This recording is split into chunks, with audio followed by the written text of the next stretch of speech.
Hi, welcome to Rockhound Talk Live. I am your host, Amber Nicole, and this is my co-host, Ben Korn. Hey, everyone. Yes, this is the only live Rockhound podcast on Instagram, Facebook, and YouTube. And today we have this is our seasonal in-person live experience, or, we get to actually be in person with our guests. It would be nice if we could do that on every episode, but for right now, we just do it once a season. And for season 3, we have Wayne Binsfeld. So earlier, we went agate hunting, and this was my first time agate hunting. It was a great experience. So we're all going to kind of share our experience, our adventure today, and some photos. So instead of our regular intro that Ben and I have, this will be our how we start. So we can show one of our photos here, or videos, I guess I should say. So Amber found some Lake Superior Agates. So let's look at Amber's video here. That was like not my very first one I found, but that was like my favorite one of today. And it was just nice that I actually can say I went agate hunting, because I feel like I've been on my rockhound journey over the years, and I'm like, I've never gone agate hunting. So yeah, and then I guess the biggest find today, I sort of spliced some videos together, but this was finally found a pounder. So I've been trying for so long. He's in the 1 pound club. So I finally made it. So we'll watch that, and you can hear my excitement. Can't believe this. So see my bucket right there. I've been hiking this area. It's pretty rocky. Amber and Wayne are way at the end of the field, all the way down there. Kind of started to run out of rock, but I decided to walk over here, and I saw this. And I think, I don't know, it's so dark, but I picked it up. I immediately put it back down, because I was like, if it is, oh my God. Yeah, I had to get my reaction. Just hardly exposed at all. I think that's banding right there. Yeah, I was like, wait a minute. This might be my first pounder. Oh my God. Oh my God. You already know it's a pound too. Oh my God. It's so heavy. Oh my God. Almost a I think pound I just found my first pounder. That's awesome. This is so gnarly. Oh my God. Oh my God. I gotta get this cleaned up. So then I ran to Wayne, who This had some water. Oh my God. That's my very first Lake Superior Agate pounder. It was a good day. It was a good day. Yeah, so we had some great, we found a whole bunch of other agates too. I don't even know how many I found. I know, Amber, you found a handful too. I'm going to go through them tonight, definitely, for sure. Yeah, that was us. Yay! Yeah, so here's a photo of us today out at the last field that we were at. So yeah, so like over our seasons, we've got to like have our like in person. We'll have like some kind of collage, because we've got one for a group one from last year. So Where'd you go last year for that? We were with Joe Sukup, Herkimer Diamonds in New York. Oh, awesome! Yeah. Very cool. yeah. Oh yeah, I probably should have said that in here. Yeah. I was looking over there, and I gotta get used to the in-person thing.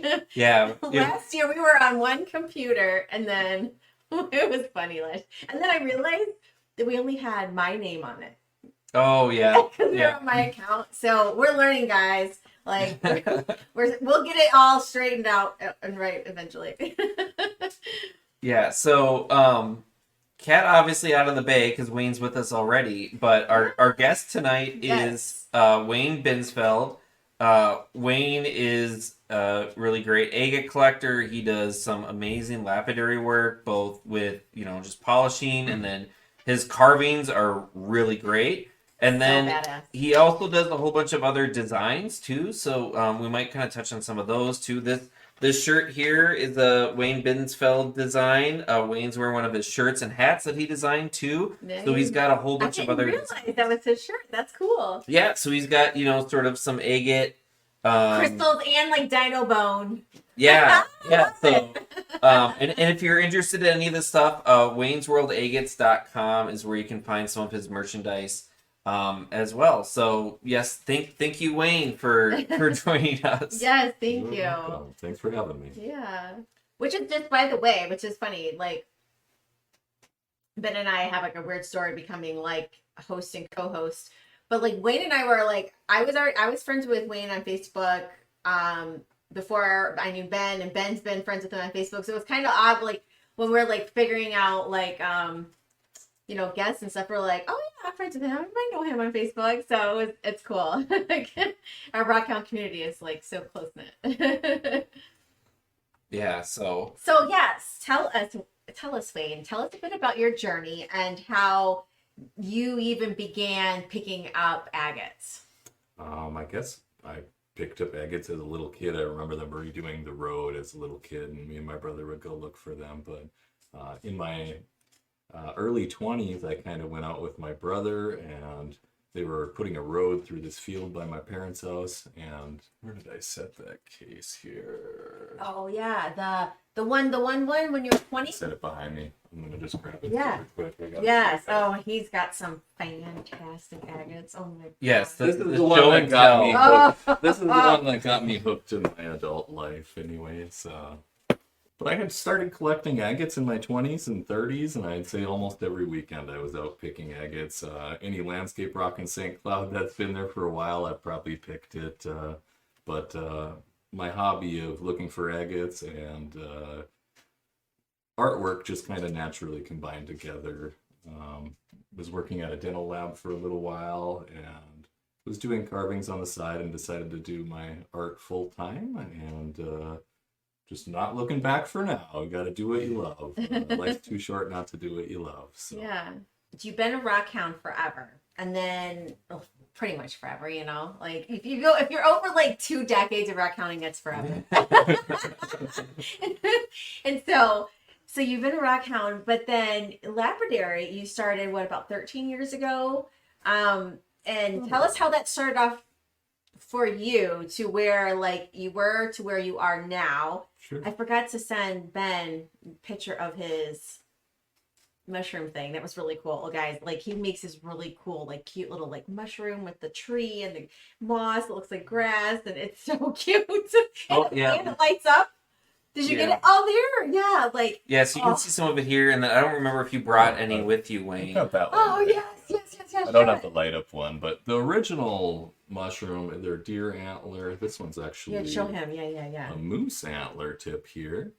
I put earth magnets in the bottom so you can interactive sculptures so you can pull them off and take a look at them. But the first one I originally did had a little smiley face on it, and I hollowed out the stem, and you can spin it around basically, and the eyes and the mouth would light up. People liked it, so I kept making them. Now I see people making them all over the country, which is awesome. Oh, they're so cute. These little agate mushrooms. I love them. So, but you didn't start off there, though. That's something you came into. So when you were starting off lapidary work, like where did you begin and what got you started in that? Sure. I had been picking for, I don't know, good 15, 20 years, and I really want to do something, eventually make jewelry when I retired or this or that. And I had started at the dental lab. I would say it was about 10 years ago I started, and I traded about 15 pounds of really nice agate for a trim saw and that flat lap that I had in there now. It was brand new.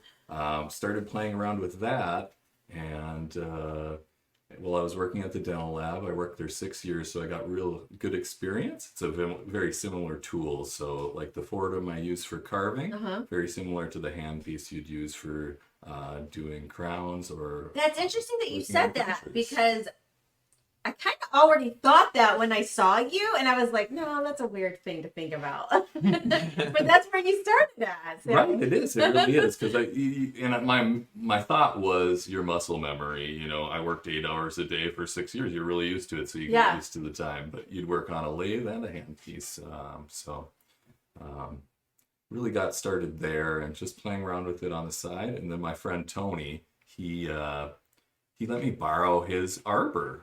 I got to use that for a couple months, and I just fell in love. I had to get an arbor, so I got. Well, for the guests who don't know what an arbor is, an arbor is like a stationary motor with an axle in the middle. There, you can see the Highland Park one there. That is so cool. That's the CB8. That's like big league right there. Yeah, that was the big step in 2020. I got that, and I really enjoy having a bigger wheel. You know, you can get away with the 6-inch doing smaller stuff, but this has the space to do bigger stuff in there. So, And I think we have a video of you using it. yeah. So I'll rough out the basic shape using the side of the wheel. Something I need to upgrade to is like a V wheel. It's very similar to that, but it'd be a rounded edge or a V shape. And ideally, if you're carving, you can rough out a ton and save a ton of time by doing such a thing, and then using the handpiece to finish. So rough out, refine, and finish is kind of the main process of doing the carving. And for those who are maybe watching through our audio podcast, what was the name of the machine that you were using? That was a CB8 Highland Park model. Okay. And then the handpiece I use is SR Fordham. It's a jeweler type package. Okay. Yeah, and I think we've got some more photos.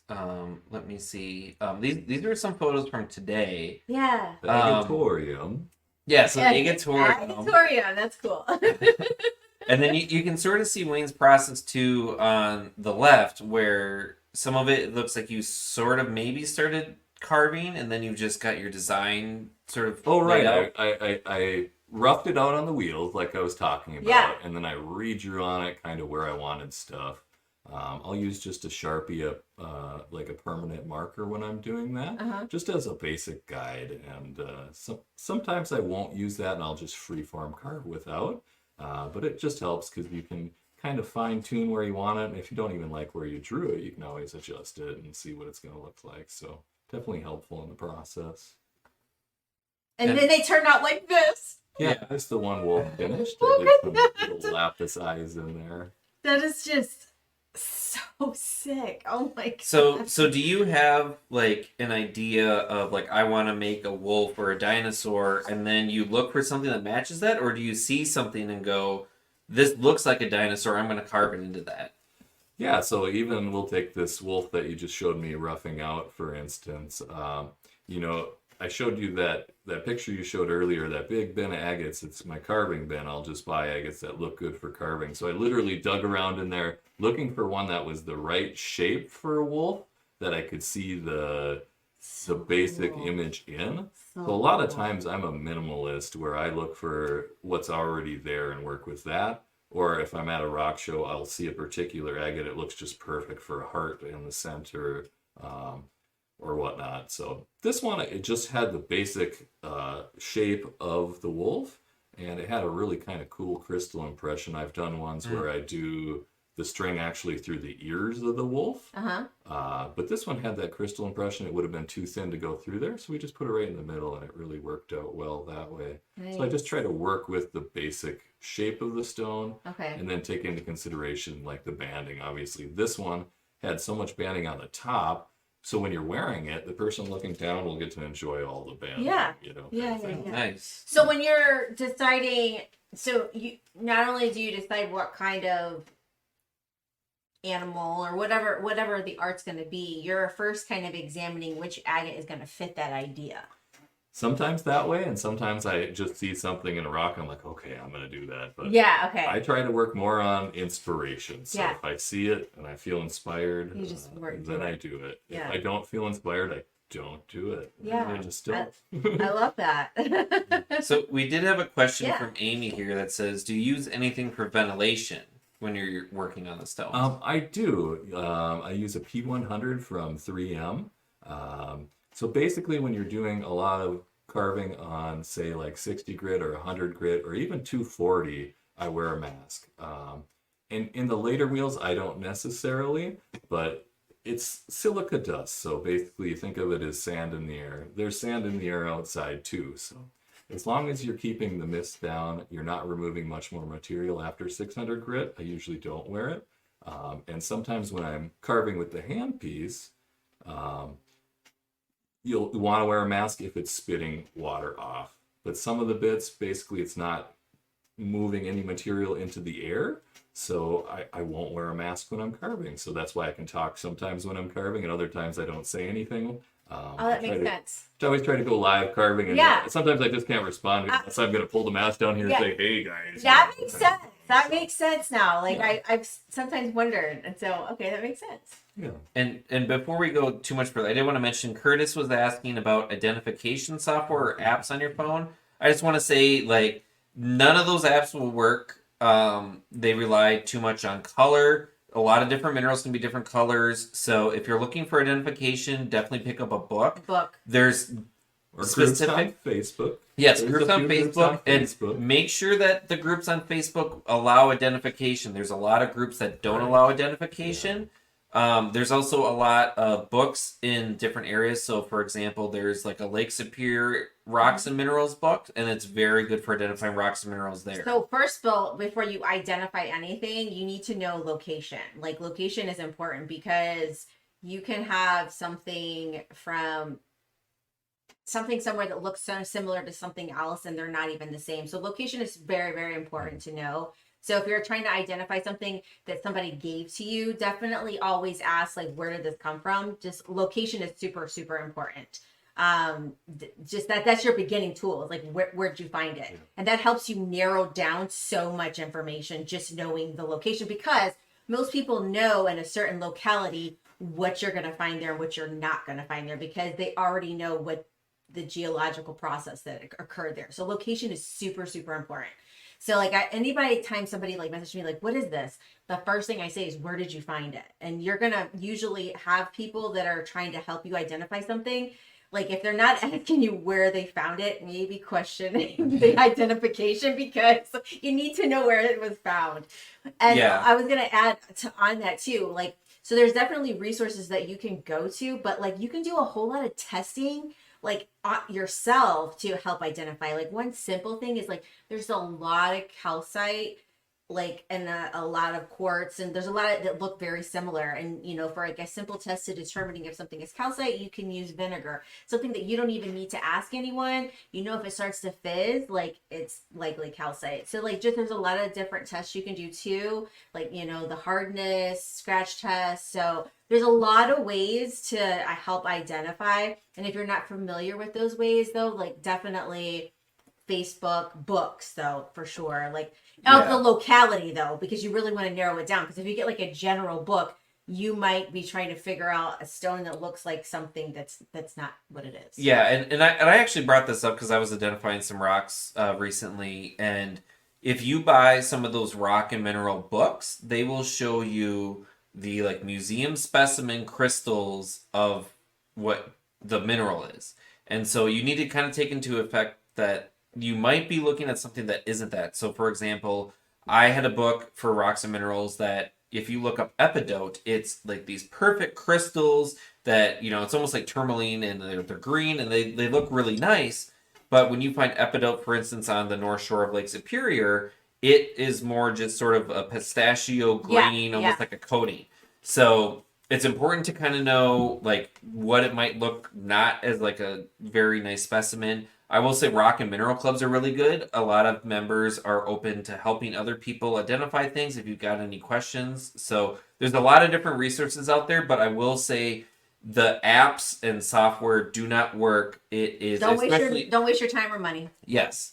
Yeah. So if you go to a rock show, go ask the different vendors. They're great for identifying. And your local rock clubs, you know, that's a great resource for you as well. Yeah.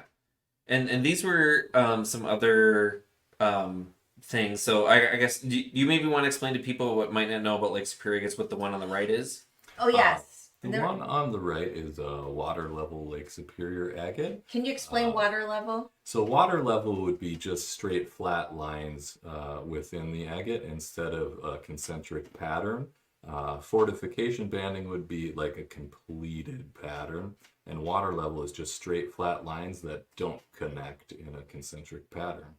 But what we have here is a really rare water level where on a particular layer there's mosaic tiling, and that only occurs in a thin layer on the water level.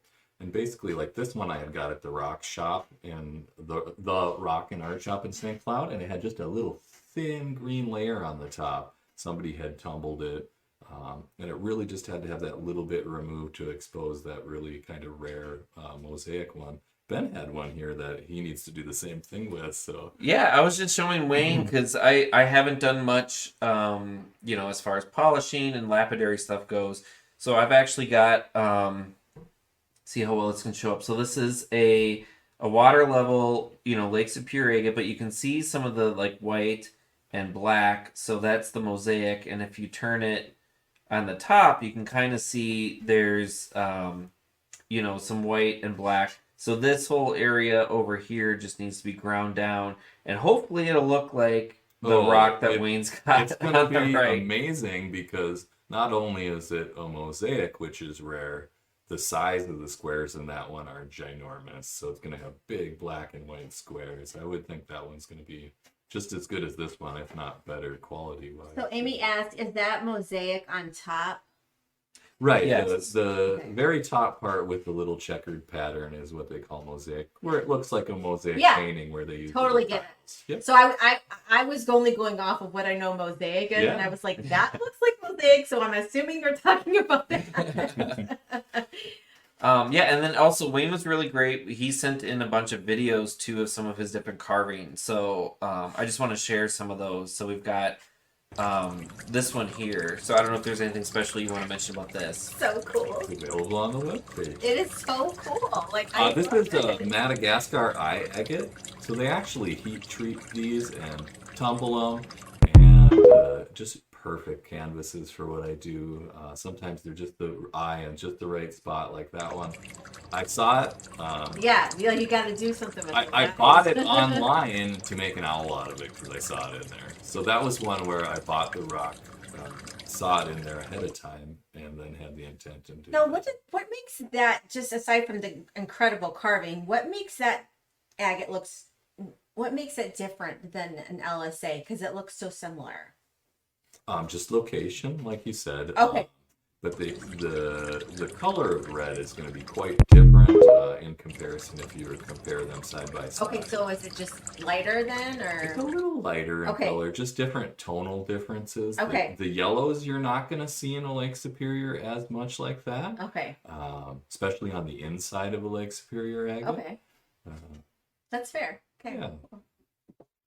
Yeah, and then we've also got looks like this was a flower and some different carvings. Yeah, just some Cool. random different carvings. That one Tommy actually wrapped in a piece, that That pumpkin. is cool. Yeah, Tommy Bartlett, if you're interested in wire wrapping, Tommy Bartlett is one of the best. We'll have to get him on the show next season. Yeah. He's pretty shy. I don't know. He might have to twist Really? his arm. Yeah. Some videos though. I mean, he didn't seem shy. We'll see. He might be down. I just thought that last week. I was like, you should go do your show. He would love that. Yeah, so I think this is so let me get the volume on here.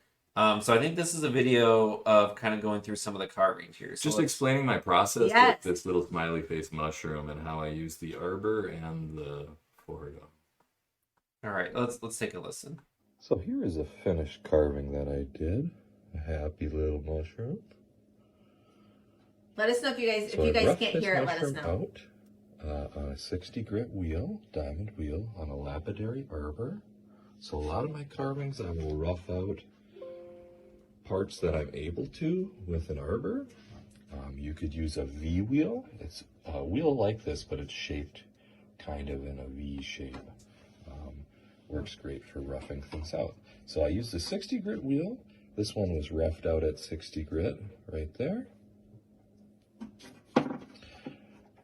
Here's an example of a turtle that I had roughed out on the wheels.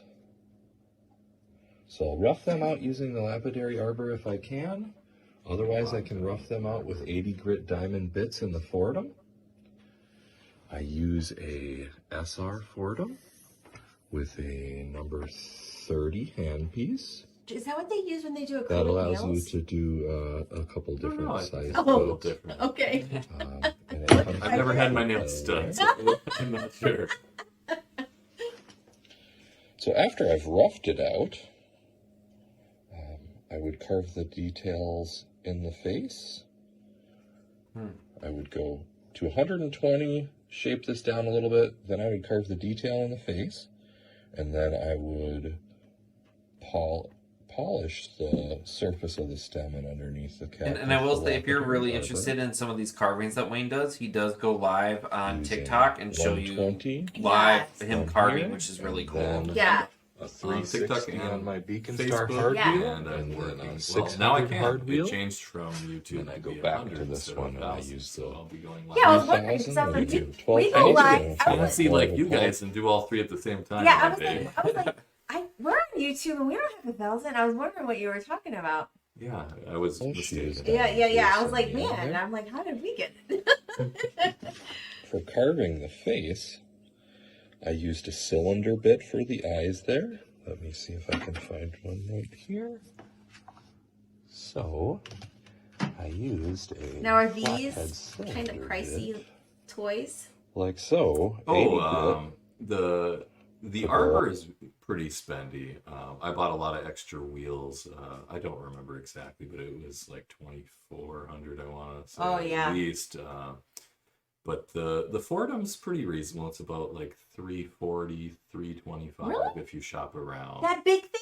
No, the Fordham. I'm talking about Oh, the carving unit. oh, the big oh. thing is, I think That's it was the- between that's like the arbor. 3,200 with all the extra Okay, wheels. that makes sense. Okay. I think the base unit's about 2,400. Because that's way bigger than a Cap King.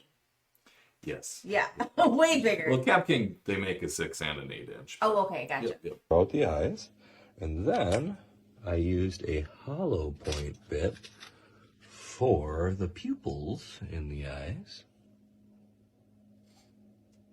And that hollow point you can use for drilling holes. And then Or the a eyes. reverse cone 8mm bit, that is 120 for cutting the details in the mouth and the eyebrows. So that's a little example of how I go from beginning to end, from rough to polish on a carving.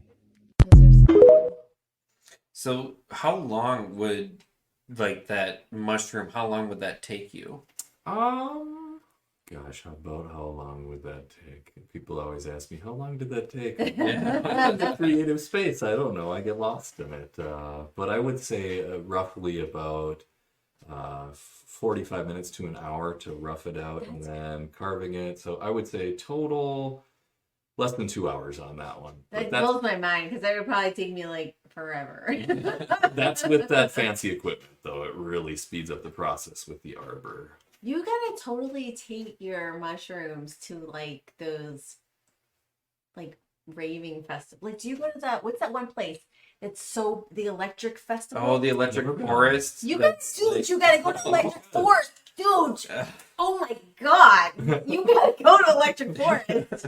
Those mushrooms would go crazy. Yeah, I'm not familiar, I guess. Oh, you got okay. There's I Don't you agree that he would. Yeah, there's You'd like to love it. in Western Michigan. I remember throwing Whitehall because I had to be there for work. And they have this big festival called Electric Forest where it's like people literally go into the woods and there's like electronic music and all sorts Yeah. of It's you like know it's like hippie rave. stuff. Yeah, And it's super cool. I'm too old for that shit now, but I miss my days on that. If I was younger, I totally would be there. But yeah, oh my gosh, they would love that there. Oh my gosh. I would I'm gonna send you information about being a vendor. I'm telling you. The mushrooms would go crazy. And we're mushrooms. What was your inspiration so you did the mushroom first, right? What inspired you to do that? I always drew mushrooms as a kid. A lot of my carvings are similar to drawings I would draw as a kid. Okay. To be honest. That's cool. Yeah. Well, there's the light up one. I don't think it lights up. I don't think it's in the video showing it light up. But That is that one lights up. it's so cool. That was the first horse I ever did. That one I just saw it on the side where it worked out. And that's so what That's you're an agate, guys. Like so what you're seeing there is you're trying to get like the different colored bands and then you're carving sort of so that like the different colors will show up as different layers then is that Yeah, so when I'm looking at an agate, you want to contrast in layers, basically. Well, this one just happened to be a thick yellow layer, so I had to really work down a long ways to get the cameo carving. But yeah, to get the contrast, really, and then you can basically use it like a canvas to make anything if you have a nice contrasted agate like that. Wow. That was a special project for a friend. My other friend made That's some. super cool, and I love it too. They're silver teeth. He made those, and then I fit them into there. That is so cool. Like, so one thing I learned about Wayne is that like he does have like sometimes people can give you specific requests and I know you're a busy artist, so I know this because I know a lot of really good artists and they don't always take commission work or they take special requests. But I know that you have done some. And oh my gosh, it's like there was one that we had saw earlier today, and I didn't know what you said it was, and then what I was seeing, I wasn't connecting it. But then when you showed it all to me, I was like, whoa. It was like, who would have ever thought? The evolving creative process, sometimes when I make something and I work on it a bit and leave it sit and then work on it a bit, it just slowly... It's really It's cool. like my mind works on stuff when I sleep sometimes. Yeah, I think we all that's do. really cool. You're really, really incredibly talented. Yeah, and we had a question here from Suze that said, like, how long have you been carving animals and different things out of agates? I really started about 10 years ago with the lapidary stuff. So I started kind of carving right away.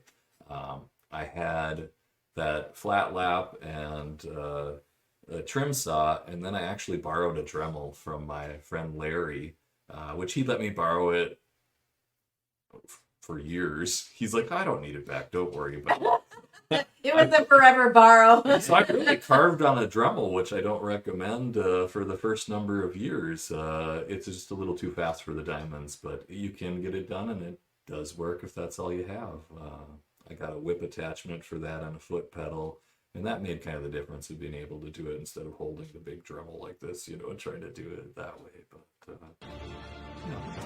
Yeah, like, we see these kind of things on, from overseas. You can see, but to see someone actually doing it, and then just to see the individual creativity, it's not like a skull that you would get, at a rock show for, a couple bucks, because this is just so detailed and just so unique. Yeah, and this is in a Lake Superior Agate, right? that's another one of the Madagascar ones, and this one, I've seen they this dyed one. that one to make it black and white. And this has actually got put into a piece. I don't think I brought that one with. Oh my gosh, I love this. Is but one that of my one's favorites. on the webpage. It's wrapped in silver. I kind of do a high grade. There's the That's finished sick. piece. That's sick. Yeah, and I think that's a Packamer in the top there, Oh yeah, where they have. Yeah. The Pakistan like Herkimer diamonds. Yeah. Yeah, they glow under UV because they have a little bit of petroleum in them. I think. So, Wow. yeah. That's awesome. That's awesome. Now, did you wrap that yourself? I did the wrap. Yeah. That's yeah.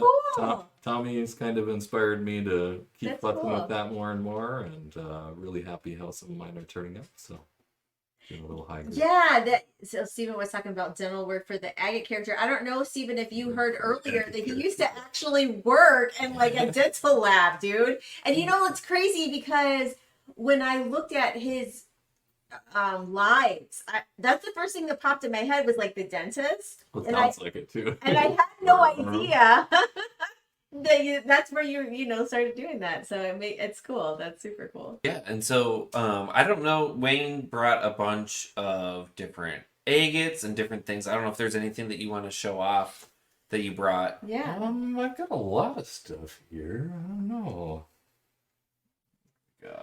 Yeah. So and Wayne's got just a top of the line agate collection here. Yeah. And some of his work too. So this is a personal find of mine. I don't know if I can get it where you can see it, but just covered in lines on the bottom. Oh yeah. And this one has a kind of a special story. I had it in my pocket at a music festival at Shangri-La, and I went to the backstage literally and went up on stage. Oh my Gave Mike God. Love a hug. Oh, And cool. came around the back. I guess I must have dropped it on my way back. Didn't realize it. I'm like, there's no way I'm ever getting that back. And How'd you get it? my friend Mark's like, well, just put a thing on the page. Somebody will probably message you about it. They're really just Stop loving it. and A whatever. rock? It took a few months, but I got it back.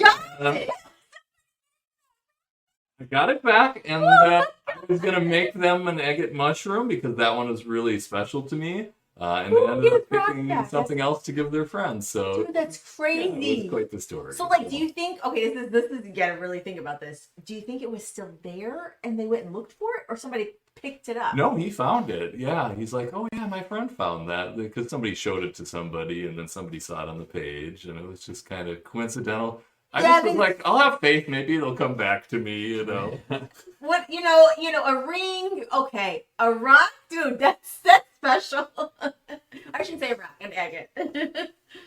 Yeah, that one was fun. Here's another one of the little. There. Here's another one of the little high grade ones.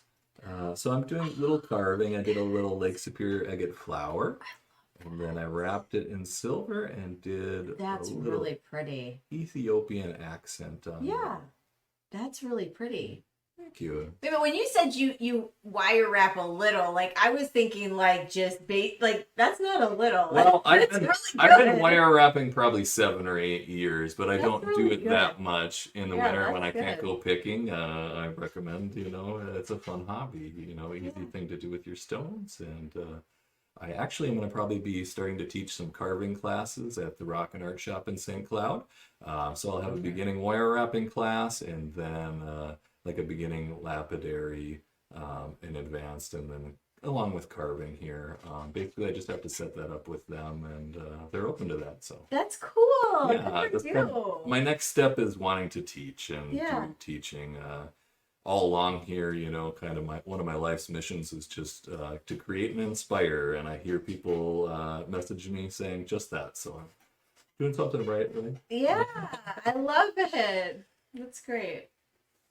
Do you guys want to see some? Yes. Yeah. Show some more. These are great. We'll just pan through a couple here.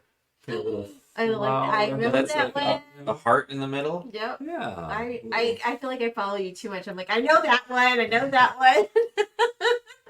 But this was just a whole nodule where it had that white layer kind of a ways deeper, like that butterfly, where I really had to work down to get that contrast. But once I was able to get it, it just stuck out like a sore thumb. Wow. And is that the Fordham then that you use to carve into the rock to get those lines? This one I did not use the arbor at all. This one He was was humbled real quick. strictly the Fordham. Yeah, you have to have a lot of patience for wire wrapping. Not for everybody. Not for everybody. Listen, I bought the wire and it's still sitting on my dresser. Okay. I I was like, oh, this looks fun, and I was like, what the? This is not for me. Yeah. I've tried. I've like thought about it. I'm like, oh, Tommy Bartlett makes these amazing. They look so good. And then I see people that are like, this is my first one. Okay, I'm not. Like, there's no way I'm gonna be able to do anything close. Give it 20 and then judge if you're going to be. Yeah. Yeah, those first ones are like, woo. Oh, my first one was pretty hideous. Yeah. Yeah, I don't want to be those people posting. Well, that would be me posting them. So I was like, yep, I will stick to finding. So this is what I say. I find rocks, I don't make them pretty. Anybody that wants to learn wire wrapping, though, just look up wire wrapping tutorials on YouTube. Really, they have everything you could ever want to know on there. I've looked on there, learned how to do the tree of life and a lot of other stuff, too. Oh, yes. Okay. Yeah, we'll just show you one more little hybrid one. This one was a little Koyamitos agate flower. Oh, I love that. So I was doing this wire wrap, not intending to put a flower on Copper it on at it. all. Oh my god, I love it. Didn't intend it, and there was a space here, and I had already carved this Koyamitos flower, and it was sitting with my wire wrapping stuff, and I had this space. I was like, oh, they'd be together. Let's see if I can wrap them together, and it worked out pretty good. Yeah, that's pretty. With the flash there. It's super pretty. Yeah, a lot of fun. I really enjoy the labradorite, working with that. This one was one I actually had bought from overseas. It had just the almost perfect heart shape in the middle here, and I just had to carve that little teeny top section out. It only probably took about 20 minutes. And these Really are all kinda things that some cool. people can purchase. You guys don't eat. Some of these things are on the webpage, some aren't. Like this Okay. one's not. You guys don't have a UV flashlight, do you? Handy? No. Oh, you get tons upstairs. I Downstairs. Don't worry, I if it's can not grab one.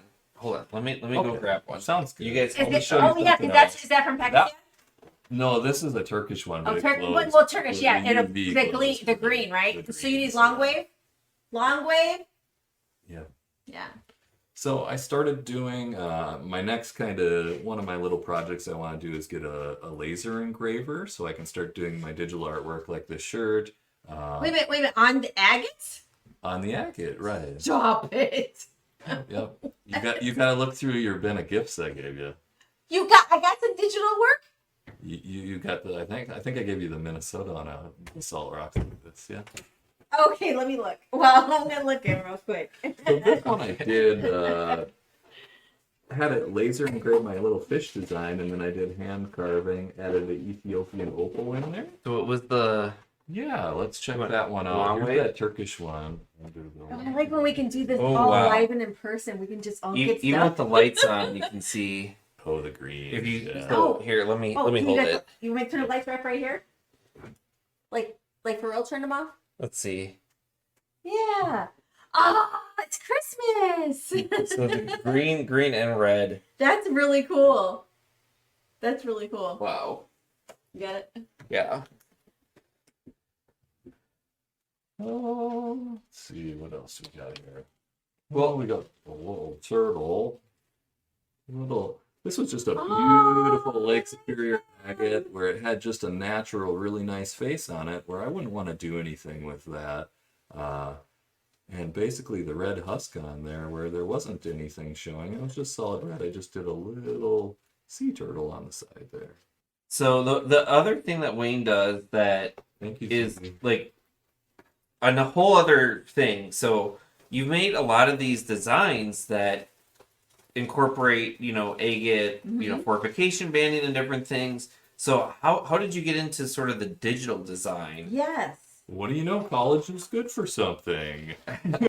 No, I was playing around with the picture of actually my dad in Photoshop, and I just stumbled on a process where I was like, wait, I could make agate patterns in any outline of Wait, is that what you went to college for? graphic design and advertising. Oh, yeah. dude, that totally makes sense. Okay, yeah.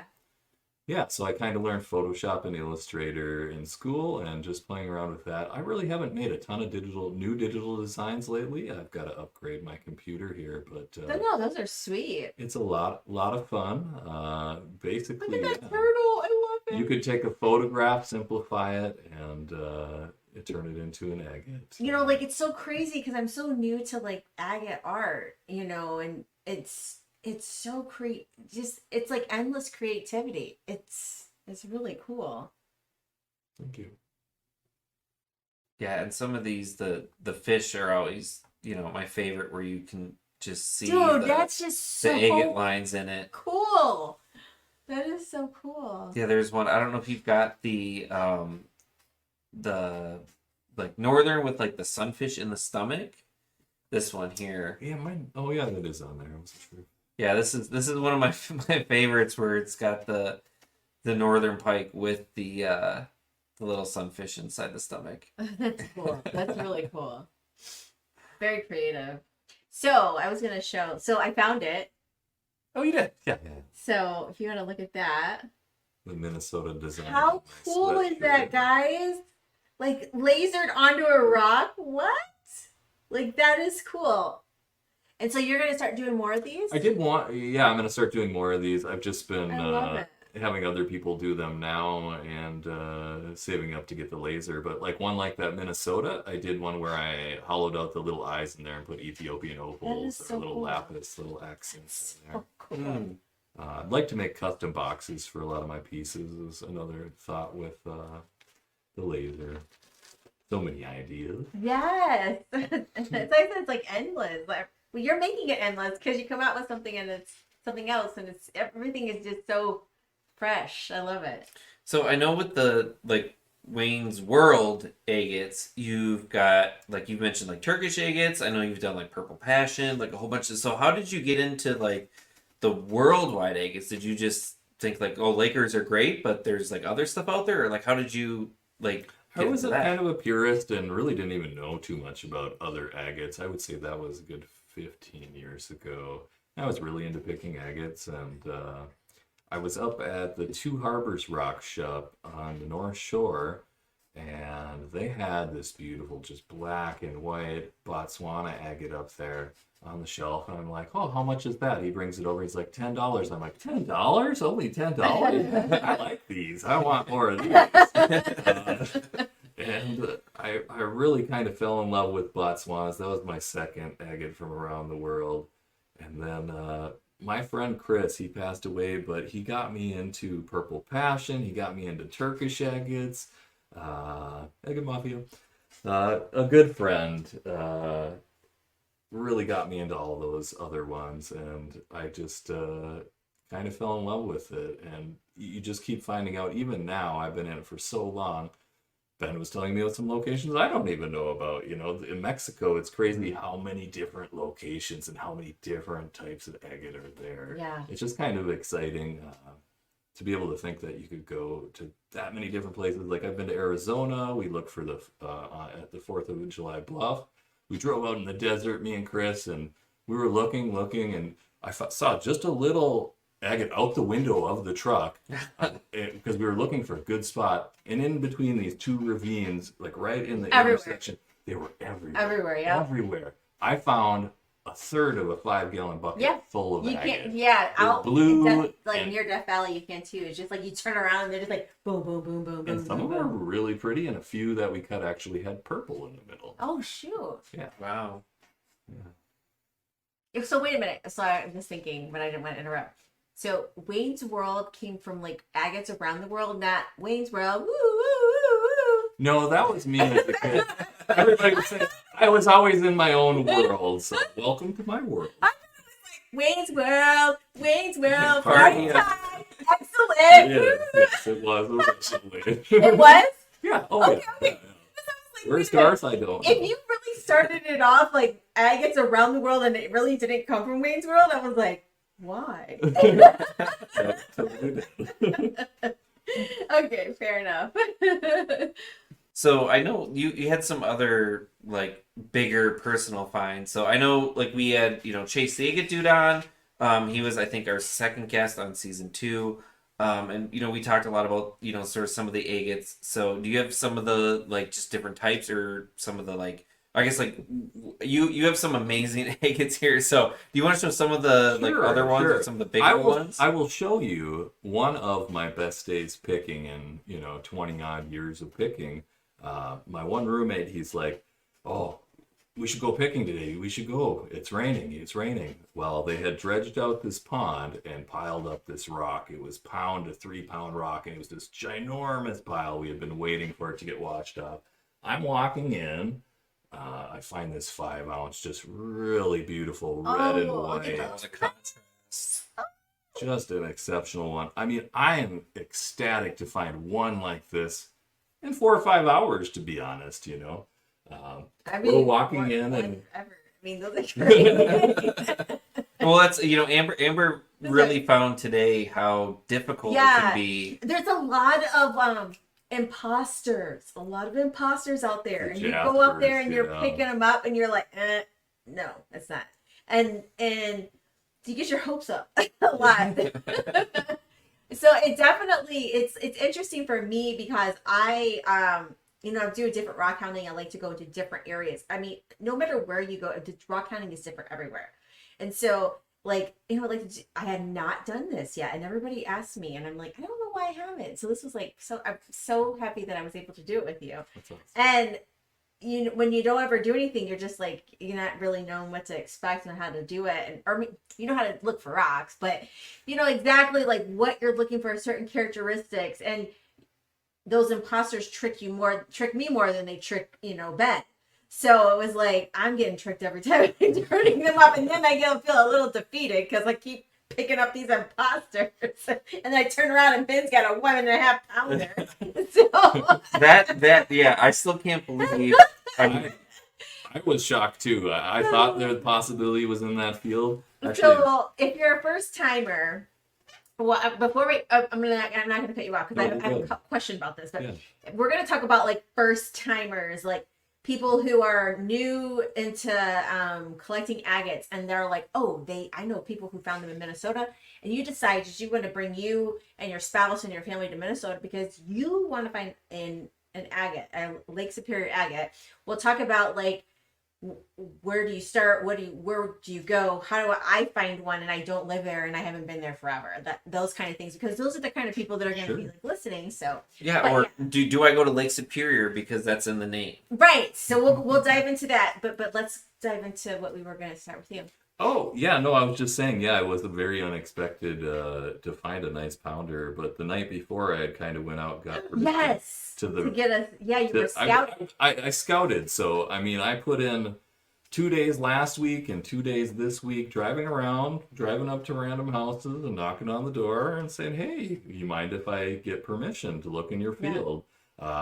You know, and more often than not, they gave me permission, to be honest. So it's not that hard to get permission to a good spot. You just have to be a little bold and go take the time. And I always tell people, just go during a good time in the evening when you'd want to be interrupted at your own home. Nobody wants to be interrupted at their own home. So go, 5 or 6 in the evening, before it gets dark, and go ask then. That's a perfect time. Right after we left, Ben, I was telling you about that field on the backside of where you found your pounder. Yes. Guess who got permission to that field that's super rocky? This guy right here. And it's a big rocky field. And he's like, yeah, come back whenever you want. Don't worry about it. So, kind of cool. Anyways, I was doing some scouting and it was raining, pouring. I'm like, oh, this is going to be good for them. I found this face up in the rain, along with a handful of others this side. Yeah. He like showed us like 7 or 8. He's like, I found this in a half hour, an hour and a half. And the day before, I was driving around, obviously knocking on doors too, but I looked for a good 2 or 3 hours, and I found just one like that big, and that was it. So, I mean, it can really be like Ben today. I didn't find much of anything. I maybe found a couple that were an ounce or this or that, some little ones that I gave to Amber, but Ben's bucket, he was just a whole bucket. Yeah. Ben's like best agate day ever here in his own like hometown. When you said I haven't found a pounder and I just found one, I'm like, I did something right. Right. Yeah, I've got some He's little. got tons like all day. Yeah, He's got I agates should. for days, Yeah, guys. let me see. Yeah, so I've got like this nice little kind of jelly one. It's got some bands in it. It's kind of hard to see. I pulled up. I didn't weigh this one, but this one's it's all mossy, so you can see it's probably It's hard to 6 see 'cause they're not ounces or wet, so. but- It Yeah. reminded me of that weird one you showed me from Glenn on the coffee table. Yeah, and this one I will say I don't know Here. what it is. I will almost always find an agate when I'm walking back to my car. I don't know what it is. I don't know how it works, but I've got this is the one I found walking back to my car. So it's got just some crazy sort of dark bands on it. Now it's a little bit hard to see. Yeah, it's got some nice monochrome color shit. Good agate collecting day. Yeah, I did post this if you guys were following on Facebook earlier. I found this one. It was posted up like this where it's got some quartz in it, and then I flipped it over and it's just got this So beefy. crazy bands in it. Let's see if I can get it a little bit wet, if the bands can kind of show up on here, but Oh, look at that translucency. yeah, That's gorgeous. just some really nice bands. So I thought this was going to be like my best find of the day. Yeah, I was really happy when you found that. I'm like, you found a good one. He found that one like first before he found the 1 pounder, and he was like, "Yeah, this is probably gonna be the best one I find." And then I find a 1.5 pounder. Yeah, and then I ended up taking big rocks home too. So this is my biggest rock I'd probably grab. But on this side, you can actually see it's got an agate and host on it. That's cool. So these are always I love these because they're really great in teaching, because you can kind of teach people, hey, this is basalt, or or sometimes you'll find in rhyolite, and you can sort of say, these are the nodules that they were gas bubbles that filled in with silica, and the agates formed out of that. So yeah, it was a really good day.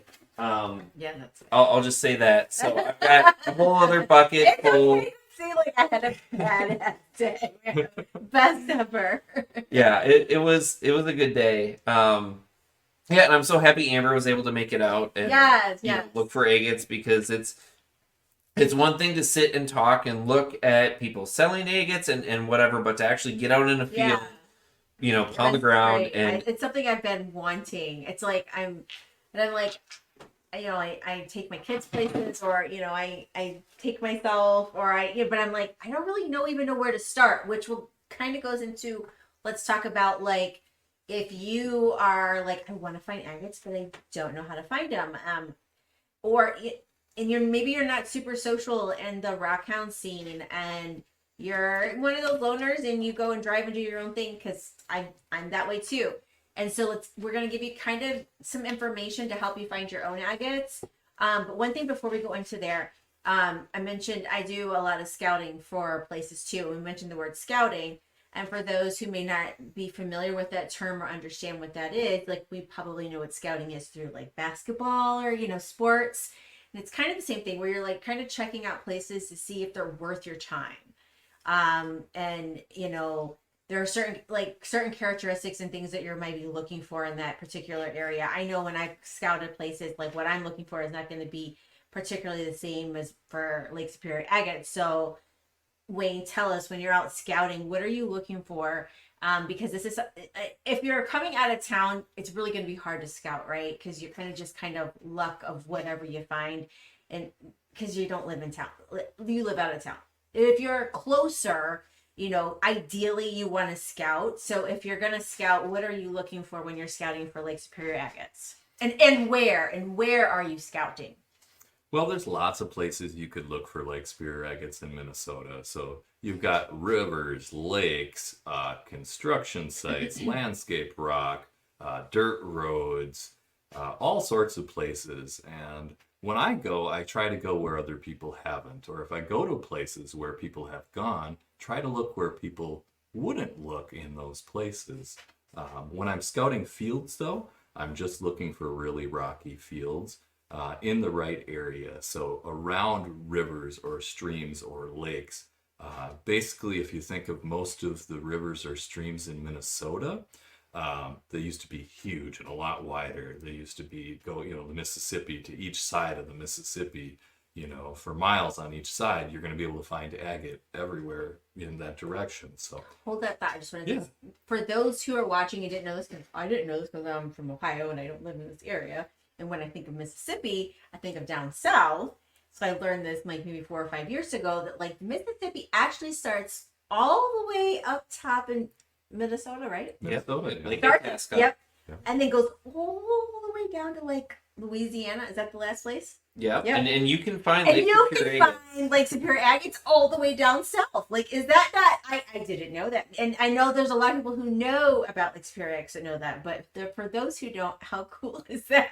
I thought that was the coolest Yeah, and thing. Texas, is it, I think, is the furthest they found them. Yeah, and it's, so they've actually, because they found that Lake Superior Agates are one of the oldest agates in the world. I believe they found older ones in Australia, but they found, because At least in this area, it is the oldest. yeah, and they've got, when there's to not get too into the weeds of all this, but there's a mid-continent rift, and so Actually, no, let's do it. Let's You talk. wanna do it? All right. No. So we can get into. Let's figure out how to do it, because that one, yeah. All right, so we'll get into some of the geology. We're gonna go from like, what the hell are Lake Superior Agates? How did they form? So that's his area, and then we're gonna break down to what is scouting, how do you find them in Minnesota, and all that jazz. Yeah, so Lake Superior Agates. So to get almost any form of agate, you need to have silica-rich water, usually superheated, and space for it to form. So usually you have lava, magma that cools. There's gas bubbles. And sometimes, like for Montana agates, you'll have what they call limb casts. So there was a tree that was encased in lava. obviously Lake Superior Agates being a billion-year old, there's no trees for them to form limb casts. So if you ever see a Lake Superior Agate limb cast, you know someone is lying because there are no trees a billion years ago. Right. So you've got to have, usually superheated water will come from lava and different things. So you've got a bunch of really rich silica and it'll hit your open holes and then it'll start to precipitate out the minerals. And agate is really interesting because it forms in, it doesn't form sort of straight out like a normal crystal. It sort of goes out on the sides and will start forming rings. And so you've got your agate will start to form in that. But with Minnesota, if you think about it, there are no volcanoes right now. So about a billion years ago, there was what we called the mid-continent rift, where literally the continent in the middle was splitting apart. And as it starts to split apart, it's sort of like mid-ocean ridges. Or if you look at what they call the Great Lakes of Africa, like Lake Malawi, Tanganyika, those are where the actually like Africa is splitting apart. And so we were splitting apart, and as that happens, you have volcanoes and magma and basalt and rhyolite and everything coming up. And so that's where you get all of the lava in Minnesota. And it's really interesting. You can go up on the north shore of Lake Superior. You can find things like columnar basalt at Gooseberry Falls. You can find different rhyolite flows. And there's just a whole bunch of really cool geology. But what ends up happening from that is that you've got lava that has really silica rich, and the water dissolves it and then can precipitate it out into the holes in the rock. And that's how you get the agates.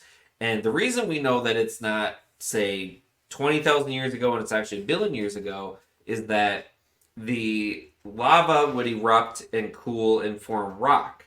And over time, some of that rock would erode and form, rocks and tumble down rivers, and then sometimes would form into another rock, like a conglomerate, from the river rock of eroded rock. And we have found agates in the eroded rock from the original source. So we know those agates are a billion years old because if you've got agates that form in a rock and then you find yeah. So and then over the period of many, many millions of years, there's been different glaciation cycles. So the glaciers have come through and basically plowed over whatever rocks were on top of it, eroded all the way down to this billion-year-old rock, and then they keep pushing it down. And so down into about Iowa is sort of the range that people say you can find Lake Superior agates, but people have found them all the way into Missouri. And down the Mississippi River, they found them, again, all the way down to Texas, even Louisiana. So because it's a billion years of it sitting there, the glaciers have pushed it off and moved it. So there's a lot of variation with that. And so when you're looking for Lake Superior Agates in Minnesota, you want to look for where those glaciers have gone through the host rock, which is largely Lake Superior.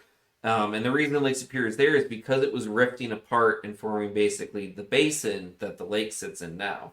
And so the glaciers would come through, push it through Lake Superior and keep going south. And so where you find that, you can find your Lake Superior Agates. So a lot of that is all the way into the Twin Cities and then into Iowa.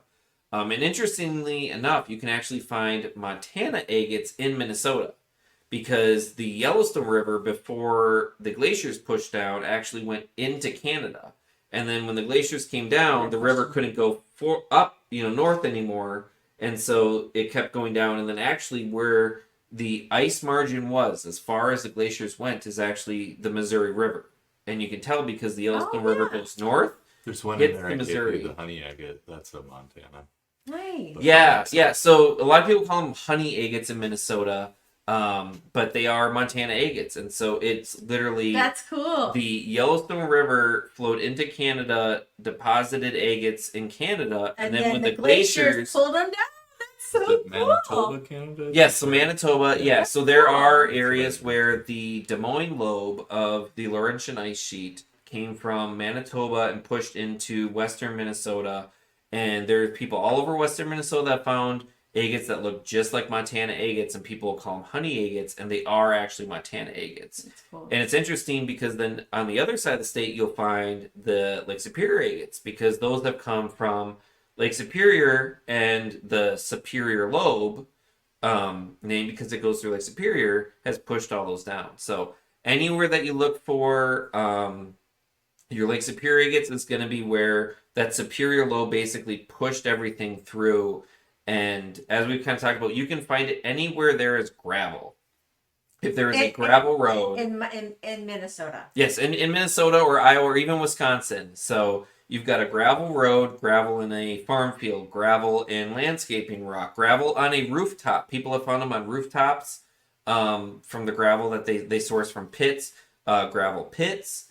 Anywhere that you can find gravel in that area that the glaciers have been, or they're sourcing it from that area, you can find them. And Lake Superior gets get really interesting because you can find them in areas that the glaciers might have been 100,000 years ago, because they've actually been further than the glaciers 20,000 years ago. Right. So that's where you can start to find them into like Missouri and Nebraska, because those glaciers went further, and because the rocks are so old, then you can find them.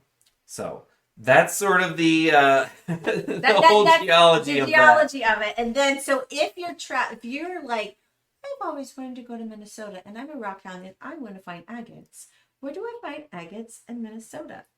And where do I find, or how does somebody who doesn't live in Minnesota, and they're traveling here maybe specifically for agates, or they're gonna be here and they want to look for something, and agates would be a great thing to look for, what would you say, and how would you recommend them going about like looking for agates in Minnesota as somebody who maybe is not connected to the rockhound world, and maybe they're kind of just do their own thing?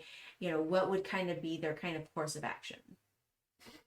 Yeah, even for Lake Superior, people are like, I'm going to go to Lake Superior and find Lake Superior agates. Well, so does everybody else. Exactly. So unless you get there after a storm, and when the sun rises, you're not going to be the first one on the beach. Or after the ice clears, that's a great time to go do it as well. But ideally, if you want to find some agates in Minnesota, I would say venture further away from the lake. Just think of the glaciers going southward and downward. You can look at particular maps of the different lobes he was talking about and see where they kind of run. But just even looking at the color of the rock, like I can tell by the color of the landscape rock, if there's a lot of gray type rock in it, it's more likely to have banded agates than if there's a lot of white chalk rock. Now you're going to find more of those honey agates in the white chalk rock. Like say, this apartment building in St. Cloud, I went tons of honey agates, and it was all that white rock. Yeah, and that is so where the Lake Superior, the Superior lobe came down, that's a lot of basalt mostly. So you start seeing that gray or dark rock. That's largely what you're seeing. And the Des Moines lobe, which came from Canada, has a lot of carbonates. So your limestones and some of your lighter gray rocks. So that's why you start to see some of those differences with that. So you would have them so obviously not go to the lake because it's probably overpicked, and if you're not coming on a good day after a storm, then you may not be very successful. Not to say you can't find agates on the shore. I've found plenty of agates on the shore. It's just less likely. But even up on the North Shore, if you go inland like 5 miles and look for a dirt road, there's going to be agates on the road. Okay, so that's what we're talking about. And so dirt roads. So you're going to look at dirt roads. You're going to look at glacier maps and see where their deposits would be. Yeah, if you look, I just remembered, I believe it's called the Cromwell Formation in Minnesota. If you look at any geological maps, there's a lot of geological atlases by counties, and you can read the descriptions and use those. Those are really handy. So just sort of a quick tip, if you want to find areas if you live in Minnesota, you can look at some of the county atlases and geological maps that, and they will say, a lot of them will say, when they list the descriptions, they will say, here's this formation, it's from the Des Moines lobe, whatever. And okay, that is honey agates. And they'll say, Cromwell, from the Superior lobe has agates. That is what you want to look for. So those, public, geological service or survey of so the Minnesota Geological Survey is just such a really great resource if you want to go look for, say, farm fields. So farm fields are where you're going to be finding it in the source. So when we mention things like gravel roads, those are being transported from the source to another area. Those, or say landscaping rocks, or rooftop rocks or anywhere that you're finding, that kind of gravel, that's going to be transported from somewhere. So that is largely the area that you want to sort of find the general region for. So my friend Blair, he lives in North Dakota. He comes to Minnesota looking for agates all the time, loves it. He recognized one of the buildings in North Dakota had Minnesota river rock around it. He was finding agates out there just because he knew what the Minnesota river rock looked like. So Cool. you get a certain distinct, like the gray rocks and all that, you really can be like, yep, there's going to be agates here. Maybe. So rivers, you guys have a lot of rivers creeks or here? streams. There's some. Okay. And like when the water goes down low, that's a great time in like rivers. The shores, it comes down, you can see more rock. Or just when the water gets shallow enough to walk in. I did some kayaking a couple weeks ago and did really well that way, just walking in the water and checking out different sandbars. So that's an option. Really. Well, and I was going to say, and we mentioned gravel pits before too. There is I think it's Carleton County and Moose Lake has public pits that you can go to. There's 3 different pits. It now costs $5 for a permit. You can cover an entire group of people with one permit. But you can go and look in actual pits too. And because they're public, they're very picked over. But I have heard of many people finding agates in those pits. There's also Get Pickin' in Cloquet, which is another option where I heard about that. yeah, so you pay money and they take agate or rock that was from a gravel pit and what would normally be landscaping rock, and they have it dumped in basically a front yard. So it's an entire yard open of gravel that you can search through. So those are some of the sort of common areas of And for things that those you who can don't do. want to look at geological maps and they just want to look at a regular map that has states, or that have states and cities, when you're looking at Minnesota, where in Minnesota are we talking? In general, though, if you just look at Lake Superior and go south of Lake Superior, or follow the Mississippi Mississippi River. down, Okay. it's going to be a very telltale of the geographical area that you Perfect. can find agates. Yeah, once you get sort of west of St. Cloud, it kind of gets into the Des Moines lobe and a lot of the Montana agates you might be able to find. But And for Lake lots of the Superior agates, bandings. yeah, Like Alexandria, you go that far, there's no agates out that way. St. John's, there's agates out that way. It's just a matter of how far. And I Stock Center's probably at the very edge. And I say getting this towards as the somebody who edge. started off rock hounding,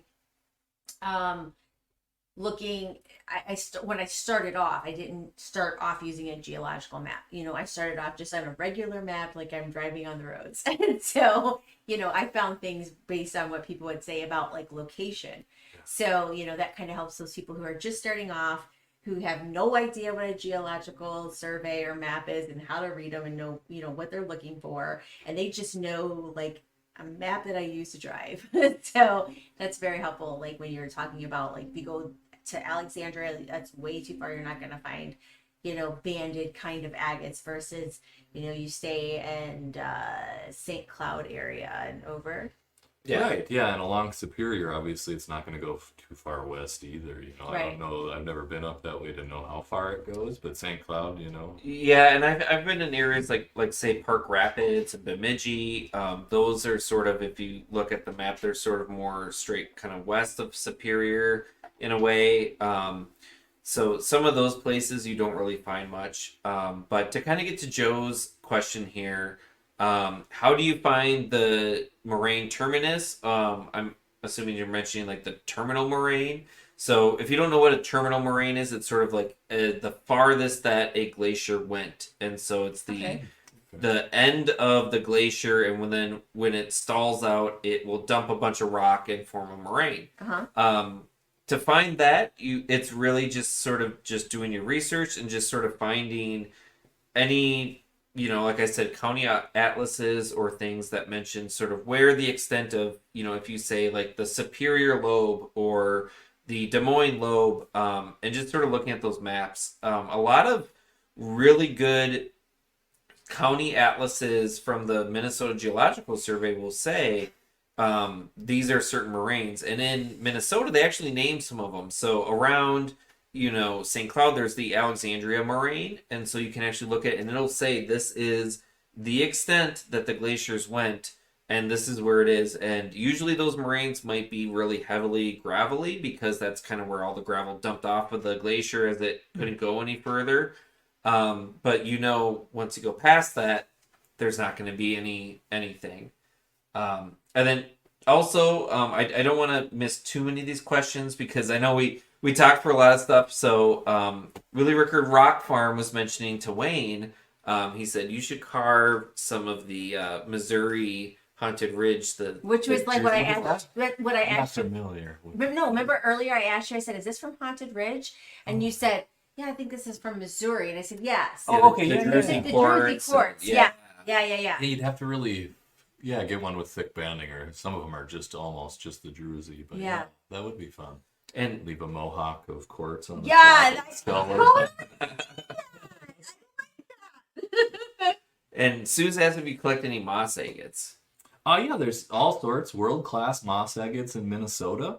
As far as moss agates go, you can get some of the most beautiful, solid colored for jewelry that there is in the world, really, for moss agates. So they're less common and less valuable as far as collecting goes. So there's not really a lot of market, and people kind of like, oh, I found a moss agate. Yeah, but if you like them If too, you like moss Eddie agates, White, you can get them fairly cheap, and Yep, they're Eddie really White. beautiful, Eddie White. high He quality. was on my first season. He was like my first. He was my first season, episode 1, and that was fun. Yeah, and if you do want to find Montana moss agates, I will say the Minnesota Mineral Club does a trip to Montana every Labor Day weekend, and we are actually doing trips with Eddie. So if you want to do some trips with Eddie around Suze, you'd Glendive, love it, Suze. I know you'd love it. yeah, and it's an amazing trip. We also look for dinosaur bones. And you got your son, your it's- husband. You guys, all three would love it. Yeah, and Montana moss agates, I guarantee you, I have filled